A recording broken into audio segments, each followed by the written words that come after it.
What up, Chicago? This is Khalif Adams. This is the Spawn on Me podcast, episode 311. What up, what up, what up? I hope you are all doing well today on this wonderful, wonderful afternoon.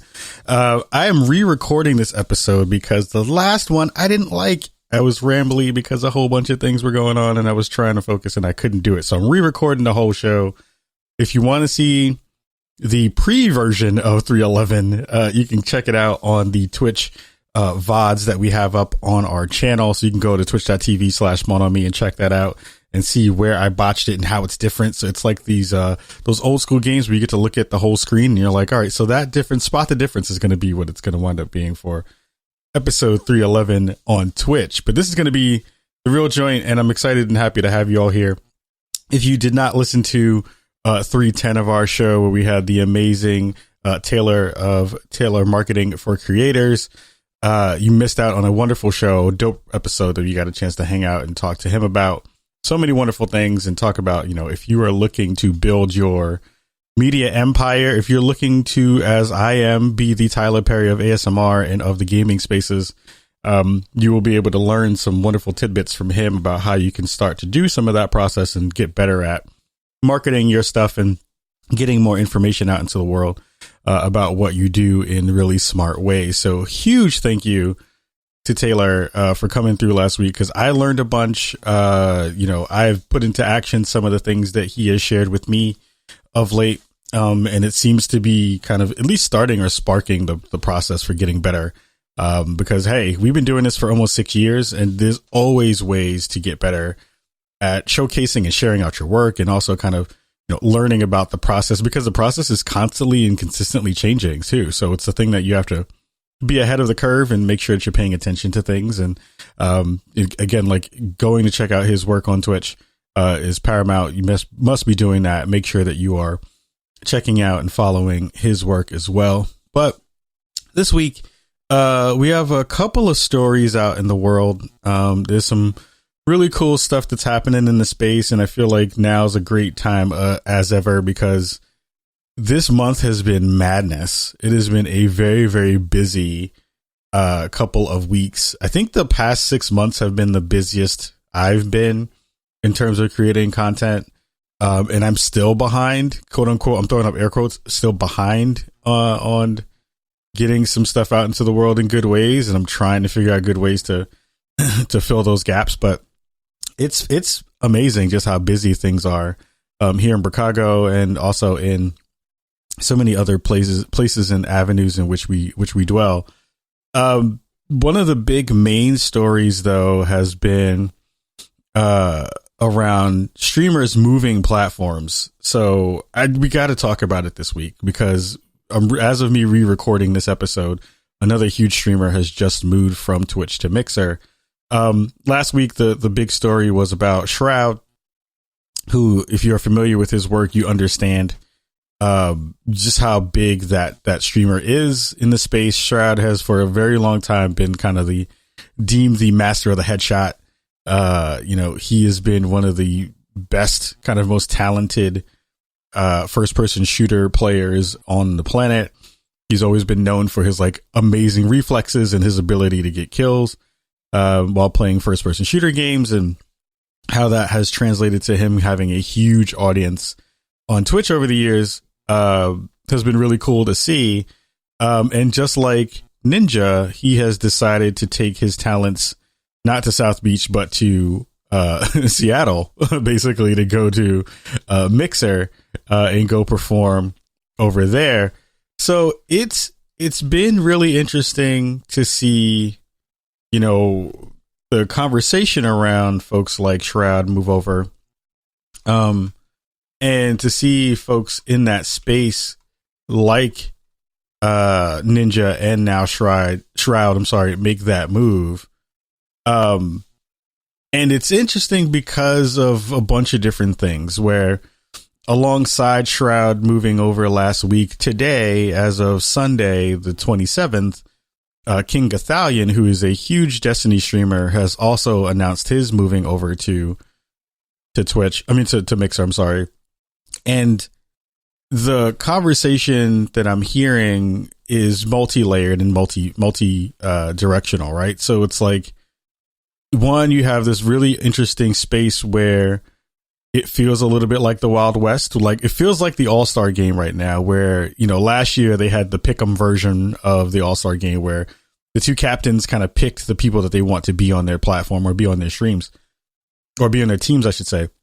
Mixer and Twitch have now kind of figured out that this is possibly going to be another direction that things are moving. And we see that Mixer has been really pressing the issue by snatching up people who, I don't know what their particular reasons for leaving have been. I don't know if it's because they've been feeling like they're getting stagnant. I don't know if it feels like they're not getting the right things they need from the particular platform that they're on. We did hear some conversations from Ninja's wife, who is also his manager, a couple weeks ago, talk about basically how Ninja didn't leave Twitch. Twitch basically lost Ninja to Mixer because they weren't paying attention to their needs and what they wanted to do, and, you know, tried to figure out and have negotiations and talks about things, but they never panned out. So Shroud, who's in the space now, having moved over and decided to leave, like who knows what that decision also entails. Like, of course, we know that Mixer must be throwing good amounts of money at people.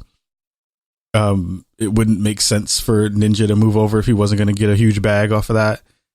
Shroud, you know, figuring about like how he's going to make his next moves because he's a little bit older in the space. Like, I feel like folks who are streaming or have been streaming past 5 years are all looking for an exit strategy, right? And the exit strategy for most streamers is to either, you know, figure out a way to get a media deal. Either then you kind of move over into the commentator space if you're in a place that's more competitive, or you're trying to figure out ways that you can get as much dough as soon as you can so that you can build that into other forms of content or other places that you'd be able to do some of that work. The interesting space is that we haven't seen anyone really make that move in a good way besides big sponsorships, right? Sponsorships have been the lifeblood of most streamers once you get to a certain level. And that is where you make most of your money, is either that or through appearances and stuff like that. Or you do sign deals with, you know, again, companies who are, you know, either represent your brand or just represent money. We'll see what happens with Shroud. I don't really know what's happened with Ninja besides the other deals that he's done. And if the growth on that side of the fence is the same or if it's grown. I don't even think at that level it really matters because you've done your sign deal. Like, you've done the deal where you've made the most money, and then everything else is just re-upping on the subs that you've already had or the ones you've gotten in case of a big influx of people coming into the space. So we'll see what happens with Shroud. That's going to be really interesting to see. The move with Gothalion moving over is actually really the most interesting one I've seen so far. Because with the new version of Guardian Con that they're going to be doing, I forget the name of it. Sorry about that, T-Rex and crew.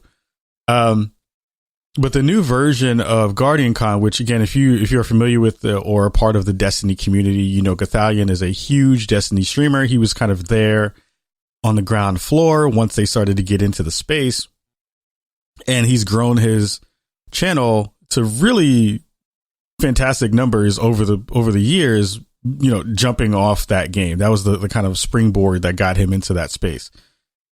Now, with him joining Mixer, alongside, I am sure, his brethren who he streams with often and raids with often, you know, Professor Broman, T-Rex, some other cats in that space, who all help to run that Destiny conference, Destiny Con.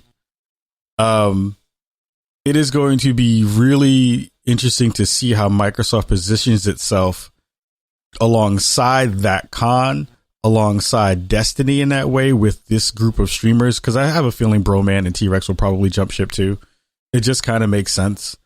Why would you stay at this point? Because you all have pretty big audiences who care about you really a whole bunch. And like Gothalion said earlier in his announcement, that hey, he gets to have input on the platform, and input hopefully probably connected to, you know, the Scarlet coming out and some of that stuff. Not real input of like what's going to happen in terms of marketing, but I am sure that he, Shroud, Ninja are all going to be people you're going to see pimping out Scarlets during that launch. Not Guardian Con. I need to find out what the name of Guardian Con is to not keep calling it Guardian Con. But it'll be definitely one of the things that's going to propel their conference into whatever it's supposed to be next. I would not be surprised if there's a whole bunch of Xbox stuff that's going to be happening, Microsoft stuff that's going to be happening at that conference. It just makes sense. It's a really smart business opportunity for them.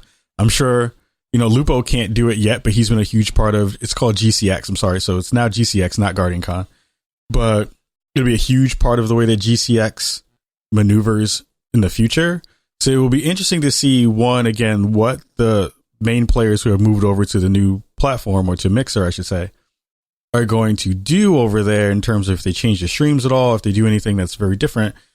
And also, it will be really interesting to see what Microsoft does with those folks now that they've kind of baked them into the way that they're probably going to be talking about and probably going to be monetizing and marketing what they're going to be doing over at Mixer. One of the other angles of that I think is going to be really interesting in terms of the now Mixer versus Twitch conversation is going to be one, if Mixer doubles down on Mixer. I'm sorry, if Xbox doubles down on Mixer in a way where one of the major issues that we've seen in terms of growth has been people who love to stream for their consoles. Like, not everybody has a PC to stream the games that they want to stream. It has been very difficult and it's very expensive if you want to try to get into the streaming game in a real way. Yes, both consoles have ways that you're able to stream directly from those consoles, but they're not pretty. They don't mimic and they don't look like streams that you would see on PC. They just don't. There's no way to do overlays. There's none of that stuff that you are able to do from the cloud, and not directly from the consoles themselves. Except if you are on Mixer and you have a Mixer Pro account and you use Lightstream, which you can then throw your overlays up in the cloud, and then you'll be able to use it and pull it down while you stream. I've not watched a lot of Mixer streams where that has been the workflow, but I am super intrigued at the fact that you'd be able to do that work from your living room on your console, especially if it's a Scarlet console. Looking forward, that'll stream supposedly again in 4K 60 out to their streams. That's going to be a real interesting thing. I think that would be a game changer for Mixer streamers in a big way, because we don't know yet how, again, Mixer is thinking about boosting up smaller streamers. We don't know how Mixer has been, at least I am not aware of how the conversation sounds from working and being on that platform for a long time. I'm sure a lot of people love it and a lot of people are staying. And now that they see that all these big names are coming, this may be the impetus for them to kind of push hard about getting what they need on that platform. But I don't know what a smaller streamer feels like on that platform currently. Who knows? If you are a Mixer streamer and you're streaming on that platform and, you have lots of thoughts, I would love for you to tell me, because I'm really curious to hear, who are the big names that are getting pushed right now. One of the things I'm going to talk about in a second, are there marginalized folks getting love on that platform? What's the TOS look like over there? I've seen conversations around it and it being really good in terms of how they have squashed bad actors on that platform, as opposed to how Twitch has kind of dropped the ball. But, I need to know from a nuts and bolts kind of perspective, like if you're really feeling like the words that they're saying are actually being implemented in real ways. So if you have, thoughts about that stuff, please tweet at me. I would love to hear more of that conversation. The second side of that conversation and part of that discussion is, what is Twitch going to do when it comes to the next steps here, right? We've seen Twitch have, massive numbers all the time.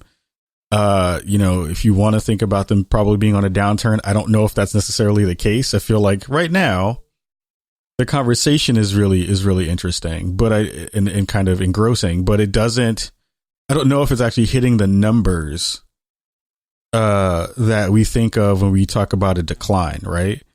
They still have some of the biggest streamers on the platform. From what I can tell, they're still growing. It doesn't feel like the sky is falling, but it does feel like, at least from on my timeline and from my social media circles, that everyone is kind of prairie dogging their heads right now. They're like, yo, what is happening right now? Like, what is going on in the space? Like, it feels like things are shifting, but I don't know if the numbers play that out. Because if you think about it, there's really 3 big streamers that have made that jump. I would say 4 with Active Bunny Fufu. Shout out to Active Bunny Fufu. Because he moved over before everybody else moved over, like a year and some change beforehand. But nobody talks about him. So I wonder again what Twitch is going to wind up doing as their next move. I've been saying for the past week that they need to push more POC streamers. I absolutely feel like there's content that's been left on the table and ideas that have been left on the table and people who have not been kind of poked at and tapped yet to be the next, push that they've gotten from the platform. I wish that was us in some ways, but I don't stream as much as I need to even be in the conversation. But there are a bunch of people I know who are in that space, folks over in the gaming Illuminati spaces, a lot of the folks that are in the cookout spaces, a lot of folks who are in the Black Rock Gamers space and I Need Diverse Game space, who have all been these groups of Black and brown streamers who have been doing fantastic work and have been pushing for a long time. Black Oni, DJ Tech, Pro Quesadilla, like all those folks who are in that space, who I know, who have been seeing stream for a long time, Nomad, all those folks have been doing great work over the past couple of years, but we haven't seen any real pushes and any real spaces that have been like set aside for them to really grow and to prosper.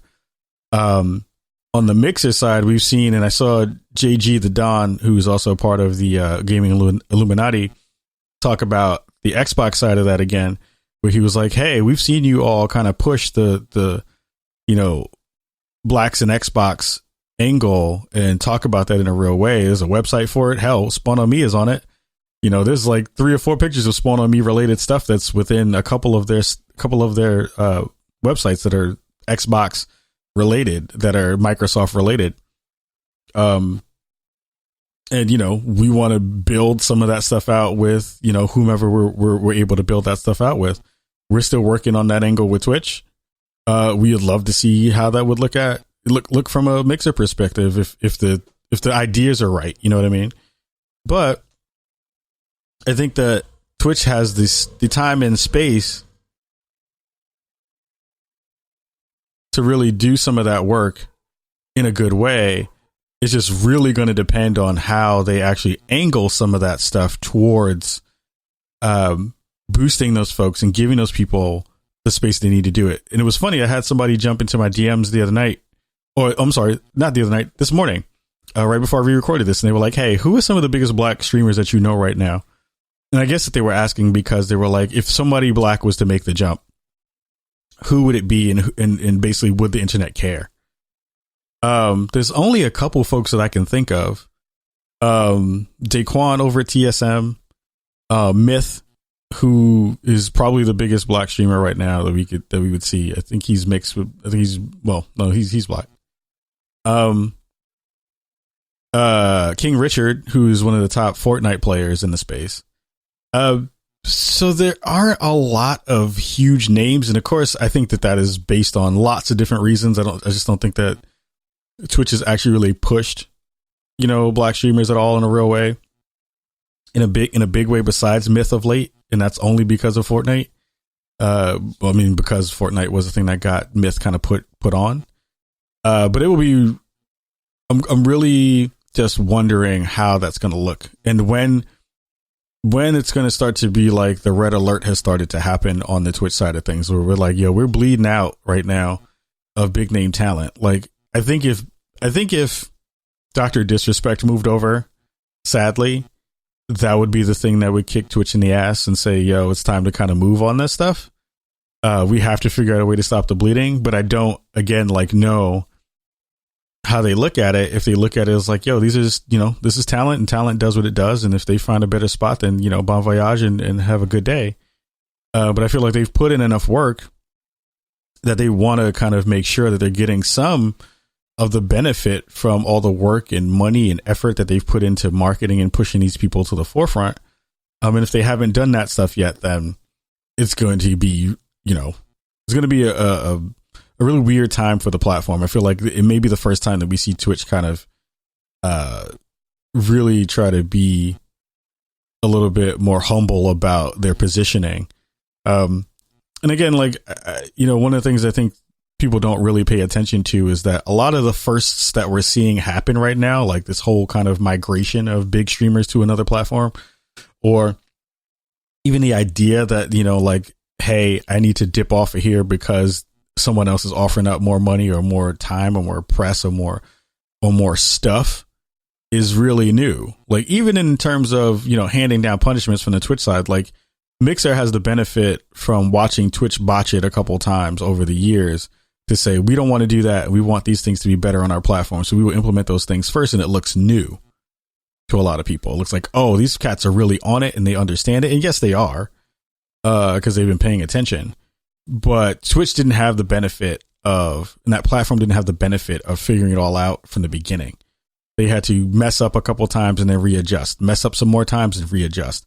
And that's part of the deal when you're the top dog in the space for a long time, is you get to be both the first, where you get to, get all the goodies that go along with being first and being the biggest. And then you get all the blame when you screw it up. So it will be a very telling time in the next year and a half to see who else goes, what their reasonings are, if we will ever understand and learn what those reasons may be. Because it was very candid for Ninja's wife to talk about those conversations. So we'll see what that moves around like, and what it sounds like and what it looks like in the months going out to 2019 into 2020.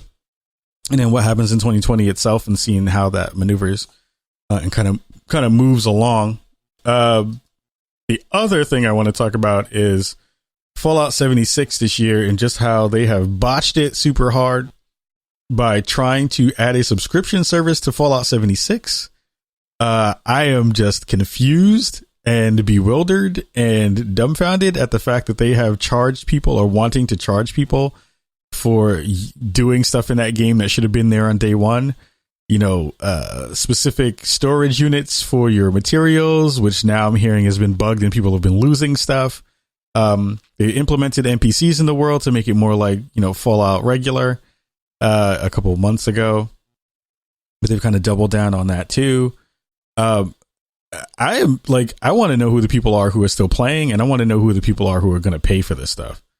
Because Bethesda has rocked really hard with, we are the place to get these kinds of RPGs, and this is the only spot to do it. And they have been failing their customers really hard for a long time. I am worrisome. It is worrisome to think that they are going to try to charge money and then try to charge you again once a new game comes out, without having really been as contrite as possible. So it will be something that I'm paying attention to from the industry and from the community to see how they react to it. And I'm sure by the looks and sounds from what I've seen on my feeds, everyone hates it. No one is excited for it. No one is excited for the game. No one is excited for the possibility of them doing this subscription service. No one is excited at how they've gone about doing this work. And they are trying to do it for $100 for the year, which is madness. $13 a month or $100 for the year, which again is madness. You get a private world, you get a private server, you get your scrap box, you get a survival tent. So it's basically like a placeable spawn point. You get some atoms, which is their currency, get an emote pack, and you get another piece of gear. You get an outfit, all for $100 for being a part of that membership plan. That's nuts. That's crazy. The fact that they would do that. And you still have to buy the base game. So if you don't even have the base game, you don't even get it with the subscription. Yo, Bethesda's wilding out. Like, I've not seen somebody try to G you for your money in this kind of way in a very long time. This is like, I don't know. This is, I'm just so confused at how they really think that people are going to do it. Like, if you have paid into this thing, I am thoroughly confused at what you think you're going to wind up getting. Because they haven't given anyone any idea or any clue that they have been able to come through on promises that they have shared and said in terms of what they want to put out as a product. I don't know what's going to happen with their new game. I don't even know if I'm excited after playing Outer Worlds for a new Bethesda game at this point that even resembles one of the Fallout kinds of games, because we'll be talking about it after the break. But Outer Worlds, and I've been saying this since I had that interview with those folks back in a couple months ago. Again, check out that content on our YouTube channel. But that Obsidian is killing it right now, and they've made a better Fallout game than the Fallout folks. I mean, they made Fallout originally, but still, like, they have made a way better game than what Bethesda is probably going to push out. Even whatever the new version of it is going to wind up being. Like, I doubt, especially if they're using that same engine, if they're going to use that same engine, what that game is going to look like in a real way. So alongside them botching it super hard, you have 2K with WWE 20 just providing the worst experience that you can see in gaming right now in terms of putting out a $60 product that doesn't work. They've talked about putting out a patch in the next couple of weeks, but if you've watched any videos on any streams or anything online right now surrounding WWE 20, it is a madhouse right now. Characters falling through the mat, falling through the world, people not being able to do moves, stuff just melting on screen. Again, like, it's one of those conversations about why do you need to annualize a franchise if you put out something like this that's this bad? Why do you need to continue to push out stuff really quickly when you can just wait? We've seen there have been so many conversations about delays. Watch Dogs is going to get a delay. Last of Us 2 is going to get a delay. Most of Ubisoft stuff is getting pushed back because of Breakpoint not doing well. It behooves you right now to wait and to push your stuff back because, one, there's so many games coming out, and two, you can polish your thing out and then get really, really good receptions when the game comes out. It is the first time where I've told people, like, yo, just hold it. You don't need to put it out. Why are you going to put it out? You can put it out if you want to. You'll make money. But if you wait and polish it up and it's really good, we've seen how the internet has fallen in love with the Outer Worlds this week. And that's because Private Division and Obsidian, they took the time, the effort, and the energy to wait and to put everything in a good spot so that when they dropped it, it was gold.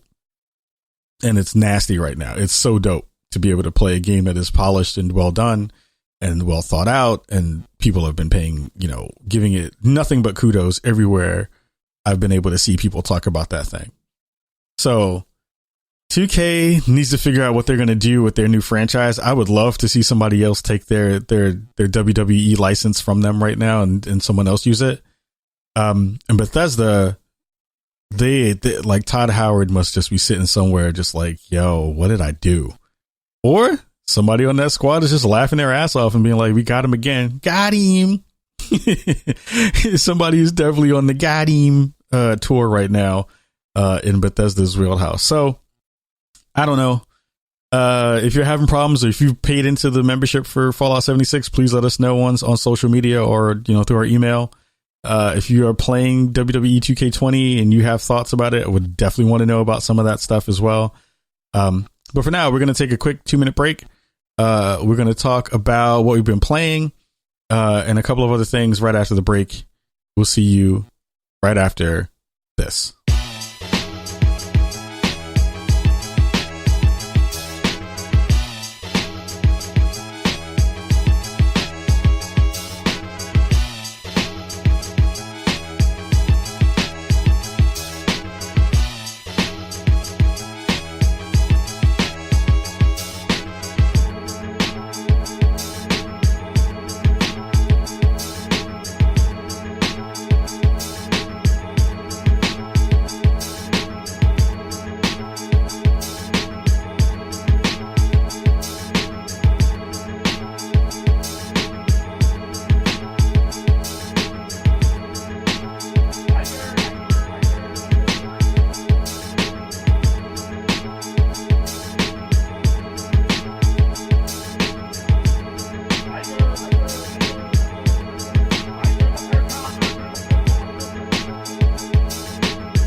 Hello, this is Simply Andrea, voice actress and gamer.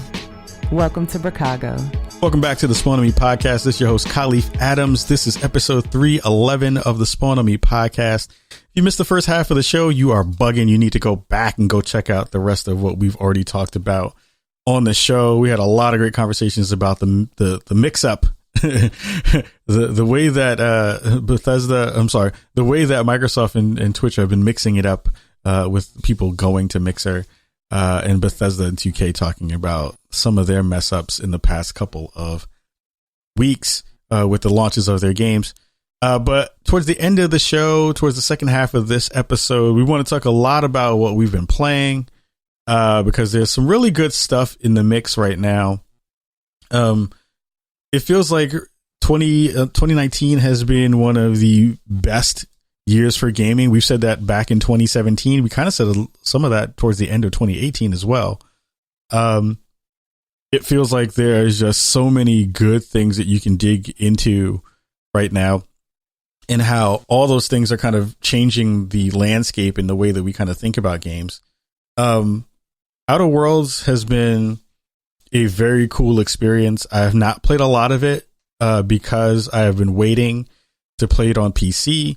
As I record this, I am in my back room, having just spilled a little bit of coffee into my PC. So I'm praying that it makes it through the recording. We'll see if that happens. Plus, my mother-in-law is in town, so I can't really play anything in my back room on my PC. I dug into Outer Worlds on my Xbox. Thank you to whomever made the idea or conceived of the idea of Game Pass, because Game Pass is the most underrated subscription service I've seen in a very long time, that has given me so much value in the past 2 months that I am fully on the Game Pass train. I got to download Outer Worlds on my Xbox and my PC.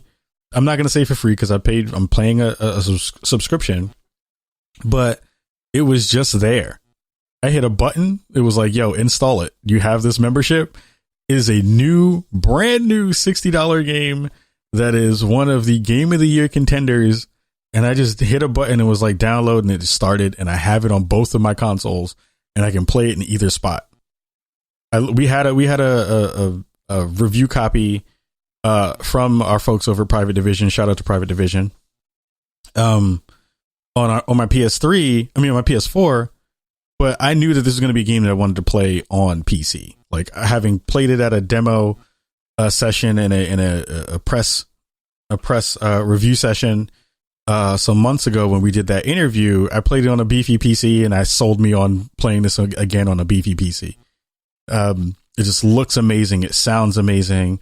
The world is fantastic. Just the way that the game has been written in terms of, how far I've gotten, which is pretty early on. And the writing is just so spot on and snarky and fun and snappy. All the things that we think about in terms of jank that was in all the Bethesda games is not there because they're using a different engine. I'm really invested in my companion and trying to figure out, how I can figure out, ways that I can work with her currently to make my game experience better. And I'm like kitting her out with cool stuff that's different than mine so that we can have a different synergy in the way that we play. And I'm falling in love with the Outer Worlds right now. I haven't had a chance to play a bunch of it again.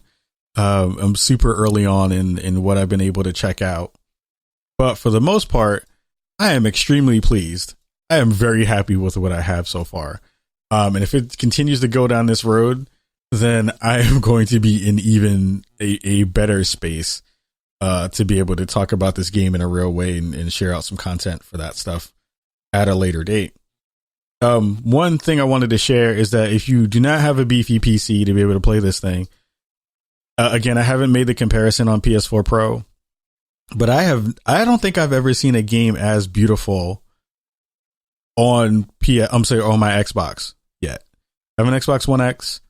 This thing looks crispy and beautiful and gorgeous and runs fairly well. Like, I'm sure it's going to run better on PC, but in terms of a console experience, the Xbox One X, if this is going to be what we're going to get with games of this caliber on a better system on the Xbox platform. And of course, we'll see what happens with the PS5. I am so excited for the next console generation because they're squeezing out some good stuff in terms of visuals here on that platform that are really, really good. Like, I was taking so many screenshots just running around, playing with stuff and hanging out in the world and exploring and doing some of that stuff. And that was a huge thing that I came away with. And I was like, yo, I don't think I've ever seen a game that looks this pretty on a console in this way. And it's funny because people have been poo-pooing Xbox of having lost the generation, which in terms of sales, yes, that's a reasonable thing to say. But I would say in terms of innovation, again, I shared this on some episodes ago. In terms of innovation, I feel like Microsoft has done a damn good job in terms of kind of setting themselves up for the next play, right? You have the adaptive controller. You have Game Pass on PC and on console. You have them even doing small things like adding USB camera support to their console so that you could use not just whatever your proprietary camera is on your console for streaming. Just small random things that have been put into the mix that they have not really, big themselves up about. They're kind of just plodding along to make sure that they're kind of staying relevant. But I've been very, very pleased with the offerings that I've been able to get from Xbox and Microsoft in the latter half of this generation. It just sucks that it came so late into the era, but this gives them a great jumping off point for the Scarlet, which will be something that I'm really excited for. I'm like hyped and hope that we get a chance to snag another review copy like we did in this generation.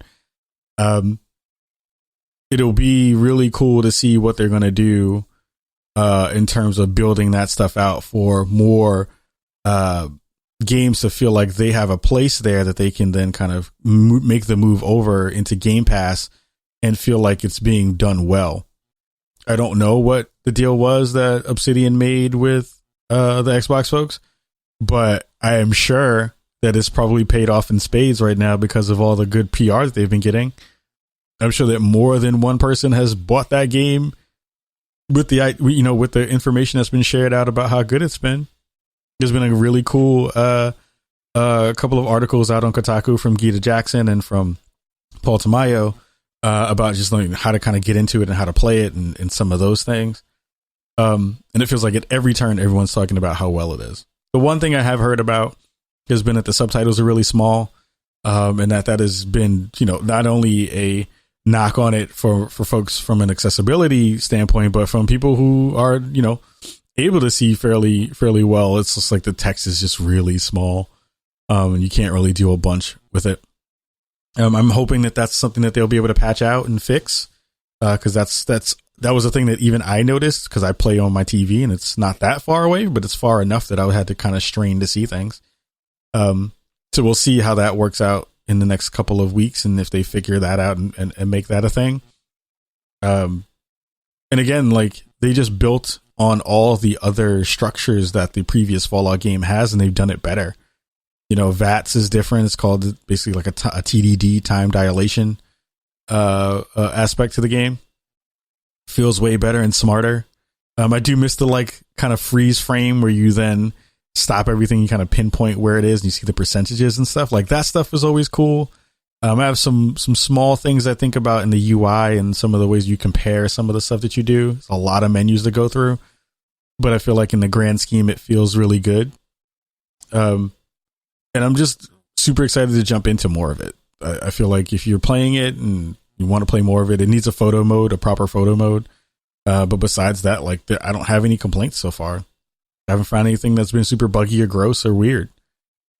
So I'm excited to play more of that, and I'll continue to talk about that in upcoming shows about what else I've been able to see. I jumped into Modern Warfare the other night. And I went into it, and I haven't played the campaign yet, so please don't spoil it for me on Twitter. I'm trying to kind of get some of the sessions in with that, but I, again, will also want to play that on PC. Shout out to our folks over at NVIDIA for for blessing us with codes on that stuff. But also, again, like I want to play that on my PC because I want to see all the goodies that they put in with the RTX technology that they've built. So I will probably be playing that and have more thoughts about that once I get some hands in on that side of the fence. But multiplayer was the first thing I jumped in on, and of course, the conversation that I'd seen before jumping into multiplayer was that, oh my god, this is the worst. These are the worst maps that have ever been in a Modern Warfare game. These are all terrible and bad and gross, and they suck, and they're awful, and no one should play it. And you know, I've had numerous beef with the way that map design has happened in the Call of Duty series for a very long time. There's been the conversations about spawn killing. There's been the conversations about spawn AI, basically, like, you know, what's the way that you spawn in a map and, you know, people wind up popping up behind you and killing you and stuff. I played the game very differently than most people. I am on Team Camper. I have always been on Team Camper. Team Camper is the best side. They're like East Coast, West Coast, best coast. I'm like Camper Coast is the best coast because I'm old and I don't want to play fast. I want to play slow. And this version of Modern Warfare lets you play a little bit slower than you usually would, which I really appreciate. Of course, people will try to bum rush it and try to brute force it into a way that doesn't necessarily work. But I like the fact that the time to kill is pretty slow. I mean, it's pretty high. It's a little bit higher than what it usually is, which is dope. And I really kind of like that. I also love the fact that the way that they've built out some of the terrain and some of the maps, it makes it more vertical. So you have more places that you can kind of see angles and sight lines and things like that. And I feel like that has been done really, really well. It will be really cool to see once people stop kind of like jumping into the fray of it being terrible, to see how people have learned the maps and all that stuff. Again, like the game has been out a couple days. I don't know how, from a company standpoint, you know, what changes would feel like they need to be made so early on that it would kind of change the way you play that game. I hope they don't make a lot of different changes to it. You know, you have to tweak it a little bit based on the game and, you know, based on feedback from people in it. But I don't want them to be, I like the way that it kind of feels right now. Sure, again, fights feel kind of lopsided. So every match that I've been in, it's been like either you've done really well or you just haven't. I have turned off crossplay while I play on a console.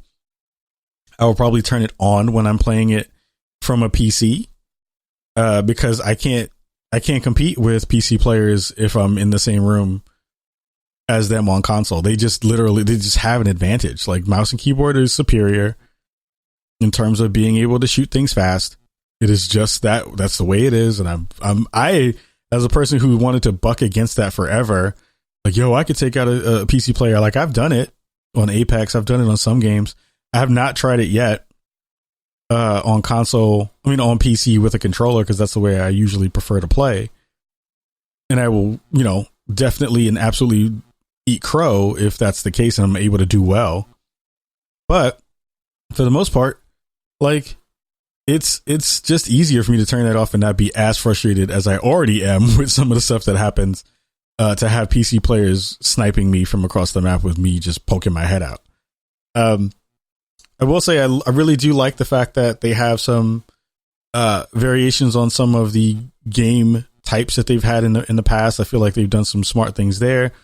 2v2 matches feel really good and are a lot of fun. They get really sweaty, but they're great, especially if you have people to play with on a consistent basis.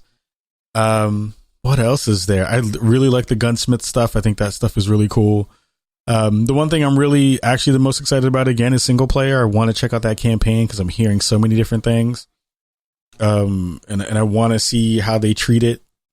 How they, you know, if they give that tone that they've been talking about. I've heard, you know, varying degrees of yes and no about that from other people in the space, about how they feel towards that game and, you know, what they've thought about, you know, how they implement the kind of more somber adult, I'm putting my hands in air quotes, adult tone on that game. So it'll be cool to see what they do with that space. And I'll report back as soon as I have more info about Modern Warfare from that perspective. Last game that I got a chance to check out, shouldn't say game that I got to check out, but last mode that I got to check out was I finally ran the raid this week in Destiny 2 with Shadowfall. And it is one of the most beautiful raids that I've been in so far. Shout out to the rest of the Boss Monsters clan that I run with. And it is gorgeous. It is stunningly beautiful. Like the way that they've done some of the work on that, especially again on PC, it's like really pretty. What I like most about it right now is like they've done the raid in a way where it feels like it is less puzzly and less like they figured out a really good mix of puzzle and shooting ads and kind of stuff like that. It feels like you can have a role, you can do your role well, but if you need to switch off, you can do that stuff and it doesn't feel like a huge a drop, especially if you have folks who kind of know what they're doing in that space. Like I was always intimidated to kind of not do the one thing I was good at in most raids. And in this raid, I don't feel that way. Like I feel like I can jump in and try to do both. I have not done both depending upon the encounter, not done both sides of what you need to do. But I feel like at this point that I know my part well and can execute fairly well on what I'm trying to do, which feels great. Like you feel like you aren't pulling your team down. And you're also not feeling like you're, not pulling your weight in the same way. Because once you feel like you're not pulling your weight, then it really becomes a time effort thing.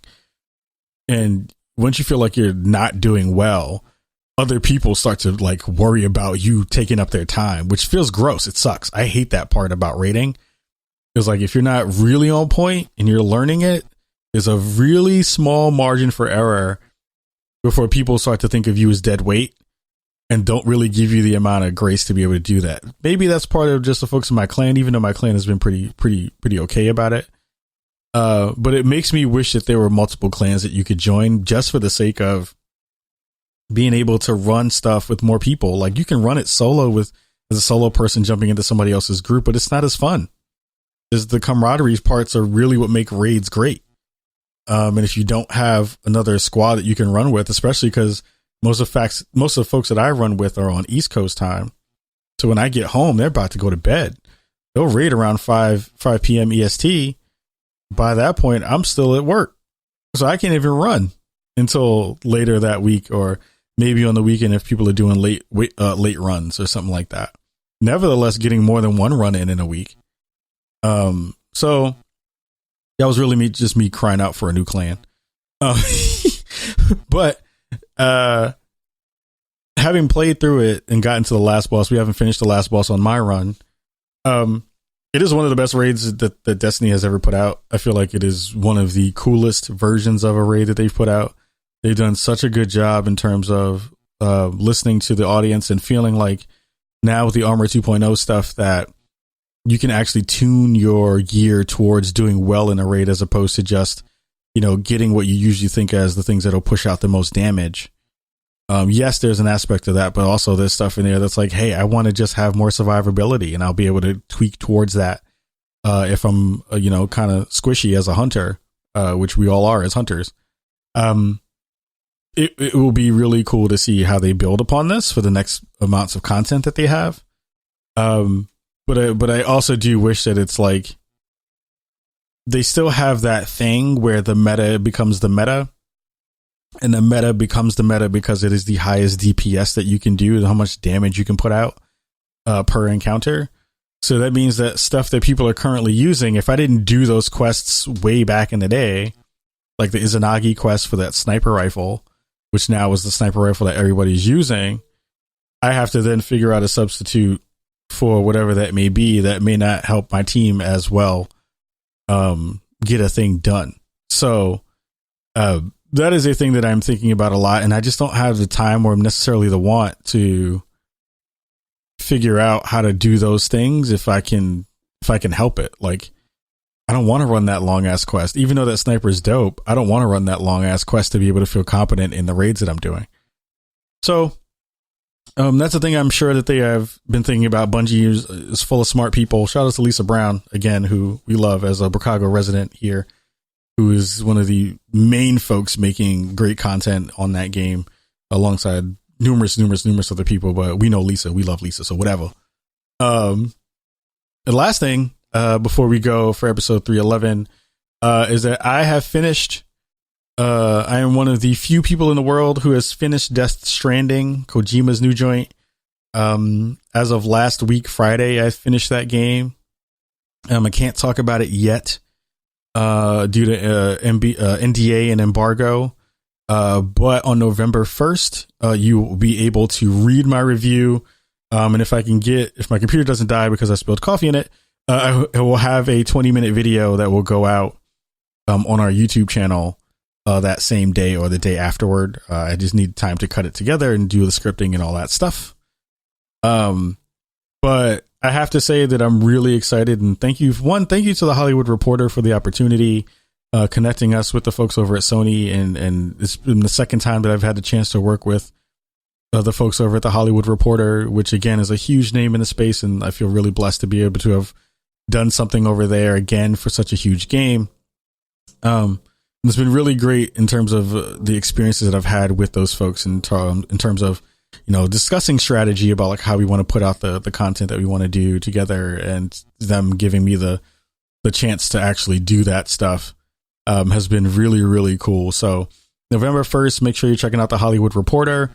I'll be linking that stuff on our social feeds as well. And then I'll talk about it more once the embargo has lifted on the 1st. And then Sony has kind of asked people to kind of wait until after the 11th of November to really dig into conversations around that time. So I'm looking to see if we can team up with some folks and have a Death Stranding roundtable spoiler discussion. So again, if you haven't played it by that point, you may want to skip that episode, or you may want to still share it out, because please share it out when that actually goes down.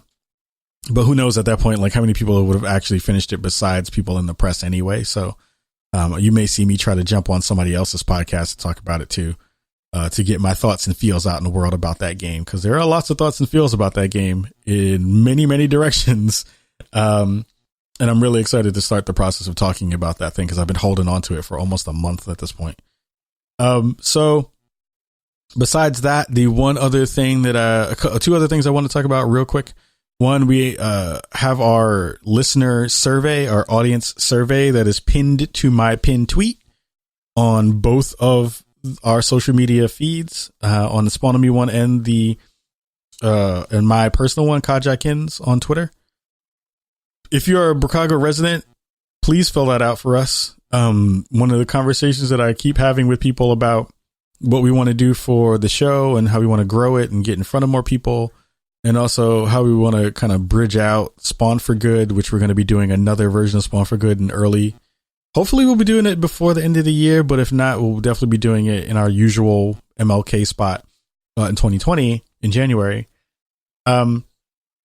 Is that we need to know all the information that we possibly can about our audience, so that we can share that information with potential sponsors, potential people that we want to partner with, potential people that we want to collaborate with. I said that in the wrong tense, in the wrong cadence. But it is really important that as a show, we get to showcase that how diverse our community is, and how big it is, and how many people are repping from marginalized groups. Because again, like, people don't think of our groups as actual groups that they need to cater to. You don't think of our groups in terms of sections of the gaming community that they need to actually like not even monetize, but to advertise towards, to think about us in a real way as a block, right? And of course, we have various different needs and various different wants in our different sections of what we all represent. But as Chicagoans, as people who like and love what we do here at Spawn on Me, it infinitely helps me do my job. And it infinitely helps me to signal boost what we're doing in our spaces. And it infinitely helps me to be able to do more of those stuff that I've been trying to do, that will wind up getting into your ears or into your eyes at some point. So please fill that thing out. I think currently we only had like 30 or 40 maybe responses. And I know that there are way more people in Chicago than that. My hope is for us to get to a couple of hundred responses, so we'll have a nice kind of broad swath of info and data to pull in.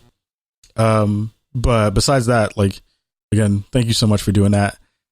Secondarily, I'll be pushing out a newsletter every 2 weeks. I'm probably going to start next week, or I should say this week, as you're hearing this on Tuesday. That'll basically be a little bit of some thoughts from behind the scenes stuff. I get a lot of questions that I don't get to answer on Twitter or on the show, and some of those will be kind of filtered through there, and it will wind up as topics for that particular newsletter. So one of the things that people have constantly asked me about is music. You know, how do you do music on your show? You know, what are some of the things you're thinking about when it comes to making music that isn't using licensed music for your content? And some of that is really difficult. And I go into detail about at least a couple of ways that I've been able to get around that, that you'll be able to use as a podcaster or content creator yourselves. And I feel like it's worked well for us, and you'll be able to use it for yourselves as well. So I'll be putting out a link to that, so you'll be able to subscribe to that, and it'll be bi-weekly. It'll give me a chance to kind of sit and mull over some of the things I need to talk about and flesh that out in a real way. So I would love if you signed up for that too. And lastly, before we go, it has been so nice to be able to see so many folks rocking Bricago merch over the past name, like heavy hitters too. Like Greg Miller was doing his thing, rocking a Spawn on Me shirt on Kind of Funny. Robin Hunnicky, Gio Corsi was rocking a joint. We had so many folks in the community rocking stuff and sharing it out over social media. It really does make me feel so special to see people rocking stuff like that. We'll have a sale tomorrow, on Wednesday that's going up as well. So if you want to cop a joint, everything will be 35% off there. So, and we're still bridging out to our new revamp on Twitch too. So that should be coming in the next couple of weeks. We're almost there in terms of getting all the new art and stuff ready for the show. I'm really hoping to do something different with the way that we present the podcast to you all, in a visual, aesthetic standpoint. And I'm hoping that it works. Again, like, you know, it always is a little bit of trial and error and getting things right with technical difficulties and all the things that come along with that. But also, like, the format will change a little bit in terms of the show. We'll have some dedicated segments that will be in every show, that will kind of cater things to. And if that's step one. Step two is trying to make the show a little bit more interactive as well. And there'll be more information about that stuff once I get my hands on the tools and the tech to be able to get some of that to work. So be excited about that stuff too, because it's hopefully going to go down, and it'll be something that, again, like, we'll get to say, as usual, if we're not doing dope stuff, then, you know, why do it here on Spawn on Me? So until then, I want to thank you all for listening. Thank you all so much for giving me your ears for this week and every week. We want to make sure that this is the best show that we can for you all at home. And hope that you keep rocking with us here in all the spaces that you do, because it does mean very, very, very, very, very, very much to me and my fam and the rest of the crew here in Bricago. So mad love to you all out there. Stay safe. Be well out there. Keep giving people and supporting people and showing people love. It makes me so happy to be able to see people doing that work out here too. And until then, we'll see you here next week, and we say peace. The Spawn on Me podcast can be found every Tuesday on all podcast platforms and Portland radio at xray.fm at 107.1/91.1. You can find us live every Thursday on twitch.tv/Spawn on Me. If you want to reach out to us on the show, you can hit us up on our site, spawnonme.com, where you can find all our social media information about our Twitter, Instagram, and everything else, alongside our contact page if you want to reach out and shoot us a message or a business inquiry. Much love to you all. Thank you so much for listening every week, and we say peace.